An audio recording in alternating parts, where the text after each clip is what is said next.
आगे बढ़ेंगे और खबर शामिल कर लेंगे चनियोर से। राना तजम्मुल वसीम की रिपोर्ट के मुताबिक जहां पर एक इजलास मुनक्किद किया गया, डिप्टी कमिश्नर मोहम्मद आसिफ रजा की हिदायत पर additional deputy commissioner general Talha Saeed ने district quality control board Chiniot के इजलास की सदारत की।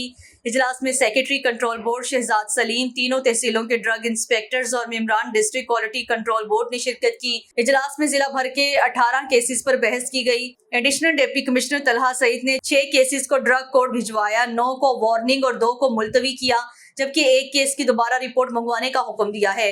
इजलास में मेडिकल स्टोर मालिकान को सख्ती के साथ हिदायत की गई है कि वो लाइसेंस की शराइत के मुताबिक काम करें, वरना उनके लाइसेंस मनसूख कर दिए जाएंगे। Additional deputy commissioner Talha Saeed का कहना था कि सेहत के मामले पर कोई समझौता नहीं किया जाएगा। गैर मियारी जाली अद्वियात बेचने और इंसानी जानों से खेलने वाले अताई किसी रायत के मुस्तहिक नहीं। उनके खिलाफ कार्रवाई को मजीद तेज करें और सख्त कार्रवाई अमल में लाएं। Additional deputy commissioner Talha Saeed ने ड्रग इंस्पेक्टर्स को मजीद मेहनत करने की हिदायत करते हुए कहा, जिला भर में जाली और गैर मियारी अद्वियात बेचने वालों पर कड़ी नजर रखें और उनके खिलाफ सख्त से सख्त कार्रवाई करें।